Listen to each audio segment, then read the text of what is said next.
तो हेलो दोस्तों, आप सभी का स्वागत है मेरे यूट्यूब चैनल पर। तो दोस्तों, आज हम लोग देखने वाले हैं जीव विज्ञान संबंधित सामान्य ज्ञान जो कि अधिकांश परीक्षा में पूछे जाते हैं। तो चलिए दोस्तों, बढ़ते हैं प्रश्न की ओर। आपका पहला प्रश्न है, लाल रक्त कणिकाओं का निर्माण कहाँ होता है? तो दोस्तों बताइएगा, लाल रक्त कणिकाओं का जो दोस्तों निर्माण कहाँ होता है? तो आपका आंसर हो जाएगा ऑप्शन नंबर सी, अस्थित मज्जा में दोस्तों लाल रक्त कणिकाओं का निर्माण होता है।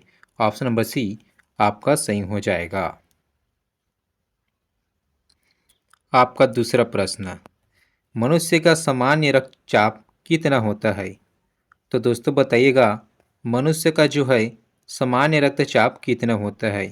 तो दोस्तों आपका आंसर हो जाएगा ऑप्शन नंबर बी, आपका सही आंसर हो जाएगा। आपका प्रश्न है, मानव में कुल कितनी हड्डियां होती है? तो दोस्तों बताइएगा, मानव में कुल कितनी हड्डियां होती है? तो दोस्तों आपका आंसर हो जाएगा ऑप्शन नंबर बी, 206 हड्डी दोस्तों मानव के कुल हड्डी होती है।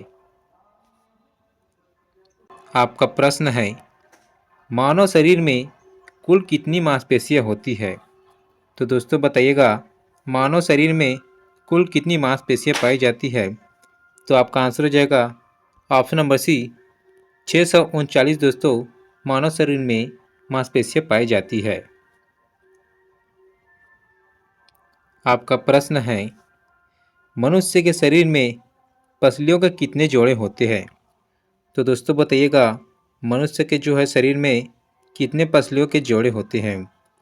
तो आपका आंसर हो जाएगा ऑप्शन नंबर ए, 12 जोड़े होते हैं। आपका प्रश्न है, मानव में कितने दांत अस्थायी होते हैं?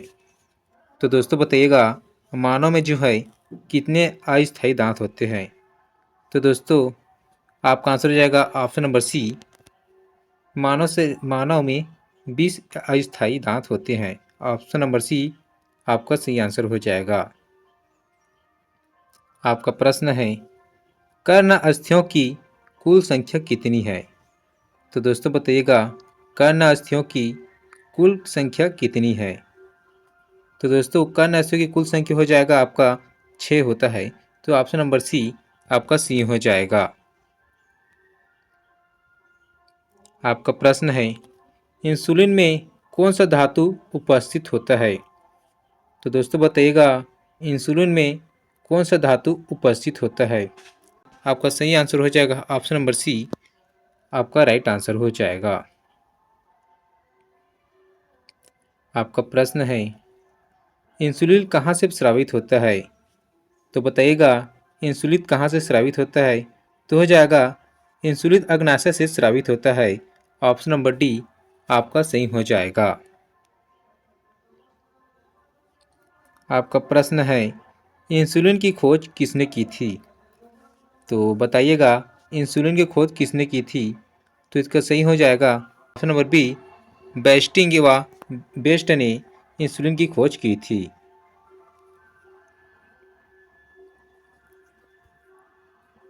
आपका प्रश्न है, रक्त जमने में किस तत्व की मुख्य भूमिका होती है? तो बताइएगा, रक्त जमने में किस तत्व की मुख्य भूमिका होती है? तो हो जाएगा ऑप्शन नंबर ए, आपका सी हो जाएगा। आपका प्रश्न है, मानव शरीर के भीतर खून नीरमा की उपस्थिति के कारण नहीं जमता। तो दोस्तों बताइएगा, मानव शरीर के भीतर खून किसके उपस्थिति के कारण नहीं जमता? तो आपका आंसर हो जाएगा, हिपेरिन के उपस्थिति के कारण मानव शरीर में खून नहीं जमता। ऑप्शन नंबर बी आपका सही हो जाएगा। आपका प्रश्न है, हमारी अस्थियां तथा दांत सामान्य बने होते हैं। तो बताइएगा, हमारी अस्थियां तथा दांत सामान्य किसके बने होते हैं? तो दोस्तों वो बने होते हैं ट्राइक्लेशियम फास्फेट। तो आपका आंसर हो जाएगा ऑप्शन नंबर ए, आपका सही हो जाएगा। आपका प्रश्न है, निम्नलिखित विटामिनों में से किसमें कोबाल्ट होता है? तो दोस्तों बताइएगा किसमें कोबाल्ट पाया जाता है। तो आपका आंसर हो जाएगा option number B, vitamin B12 में दोस्तों कोबाल्ट उपस्थित होता है। आपका प्रश्न है DNA का डबल हेलिक्स मॉडल किसने दिया। तो बताइएगा DNA का डबल हेलिक्सिक मॉडल किसने दिया। तो इसका आंसर हो जाएगा वाटसन व क्रिक ने दोस्तों DNA का मॉडल दिया था। ऑप्शन नंबर डी आपका सी हो जाएगा। आपका प्रश्न है निम्नलिखित में से कौन सा विश्व का सबसे बड़ा पुष्प है। तो बताइएगा निम्नलिखित में से कौन सा विश्व का सबसे बड़ा पुष्प है। तो दोस्तों रिप्लेशिया जो है विश्व का सबसे बड़ा पुष्प है। ऑप्शन नंबर सी आपका सी हो जाएगा। आपका प्रश्न है मानव में कुल कितने प्रकार के दांत होते हैं। तो बताइएगा मानव में कुल कितने प्रकार के दांत होते हैं। तो हो जाएगा मानव में 4 प्रकार के दांत होते हैं। ऑप्शन नंबर सी आपका सही हो जाएगा। आपका प्रश्न है अर्कता किसकी कमी से होता है। तो बताइएगा अर्कता जो है किसकी कमी से होता है। तो हो जाएगा हीमोग्लोबिन के कारण अर्कता की कमी होता है। ऑप्शन ए आपका सही हो जाएगा। तो बताइएगा पीयूष ग्रंथि जो है शरीर में कहाँ अवस्थित होते हैं।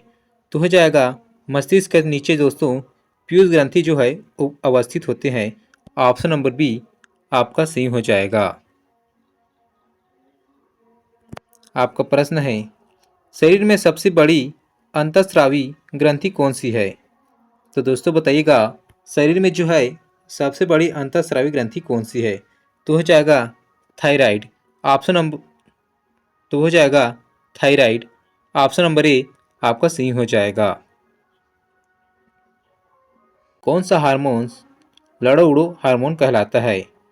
तो आपका आंसर हो जाएगा ऑप्शन बी, एड्रीनल जो है दोस्तों लड़ो उड़ो हार्मोन्स कहलाता है। ऑप्शन नंबर बी आपका सही हो जाएगा। आपका प्रश्न है निम्नलिखित में से कौन सी ग्रंथि अंतःस्रावी तथा बहिःस्रावी दोनों की तरह कार्य करती है। तो दोस्तों बताइएगा इसका आंसर क्या हो जाएगा। तो इसका आंसर हो जाएगा दोस्तों आंसर हो जाएगा अग्नाशय जो है दोस्तों अंतःस्रावी तथा बहिःस्रावी दोनों की तरह कार्य करती है। ऑप्शन नंबर ए आपका सी हो जाएगा। आपका प्रश्न है मानव रक्त का पीएच मान कितना होता है। तो बताइएगा मानव रक्त का पीएच मान कितना होता है। तो दोस्तों मानव रक्त का जो है पीएच मान 7.4 होता है। ऑप्शन नंबर बी आपका सही हो जाएगा।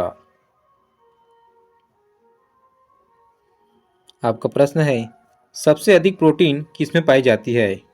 तो दोस्तों बताइएगा सबसे अधिक प्रोटीन किसमें पाया जाता है। तो हो जाएगा सोयाबीन में दोस्तों सबसे अधिक प्रोटीन पाया जाता है। ऑप्शन नंबर डी आपका सी हो जाएगा। आपका प्रश्न है ओनकोलॉजी किसका अध्ययन है। तो दोस्तों बताइएगा ओनकोलॉजी जो है किसका अध्ययन है। तो हो जाएगा दोस्तों कैंसर का हो जाएगा दोस्तों। ऑप्शन नंबर डी आपका सी आंसर हो जाएगा। आपका प्रश्न है पेनिसिलिन की खोज किसने की थी। तो बताइएगा पेनिसिलिन की खोज किसने की थी। तो इसका आंसर हो जाएगा एलेक्जेंडर जो है दोस्तों एलेक्जेंडर फ्लेमिंग जो है दोस्तों इसकी खोज की थी। ऑप्शन नंबर सी आपका राइट आंसर हो जाएगा। आपका प्रश्न है ज्वाने की खोज किसने की थी। तो बताइएगा ज्वानी की खोज किसने की थी। तो हो जाएगा तो आपका आंसर हो जाएगा ल्यूथियन हाग जो है दोस्तों जीवाणु की खोज की थी। ऑप्शन नंबर डी आपका सही हो जाएगा। आपका प्रश्न है मानव हृदय में कक्षों की संख्या है। तो बताइएगा मानव हृदय में जो है कक्षों की संख्या कितनी है। तो हो जाएगा 4 हो जाएगा दोस्तों। ऑप्शन नंबर ए आपका राइट आंसर हो जाएगा। आपका प्रश्न है एंजाइम मूल रूप से क्या है। तो बताइएगा एंजाइम जो है मूल रूप से क्या है। तो हो जाएगा प्रोटीन। एंजाइम जो है दोस्तों मूल रूप से प्रोटीन है। ऑप्शन नंबर सी आपका राइट आंसर हो जाएगा। आपका प्रश्न है, एलिसिया जांच किस रोग की पहचान करती है? तो बताइएगा, एलिसिया जो रोग है मुख्य रूप से किस रोग की जांच करती है? तो हो जाएगा एडास। एडास की जो दोस्तों एलिसिया जांच करती है, ऑप्शन नंबर डी आपकी सही आंसर हो जाएगा। आपका प्रश्न है, विटामिन सी का रासायनिक नाम क्या है? तो बताइएगा, विटामिन सी का रासायनिक नाम क्या है? तो आपका आंसर हो जाएगा ऑक्जेलिक अम्ल जो है दोस्तों विटामिन सी का नाम है। ऑप्शन सी आपका राइट आंसर हो जाएगा। आपका प्रश्न है, मानव त्वचा का रंग बनता है? तो बताइएगा, मानव त्वचा का जो है दोस्तों रंग किससे बनता है?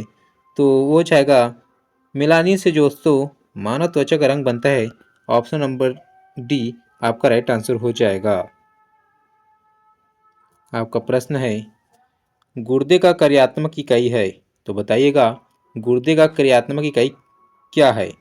तो हो जाएगा बेफरान जो है दोस्तों गुर्दे का कार्यात्मक इकाई है। ऑप्शन नंबर बी आपका राइट आंसर हो जाएगा। आपका प्रश्न है, मूत्र का पीला रंग किसकी मौजूदगी के कारण होता है? तो बताइएगा, मूत्र का पीला रंग किसकी मौजूदगी के कारण होता है? तो हो जाएगा यूक्रोम के कारण दोस्तों मूत्र का रंग पीला होता है। ऑप्शन नंबर डी आपका सही हो जाएगा।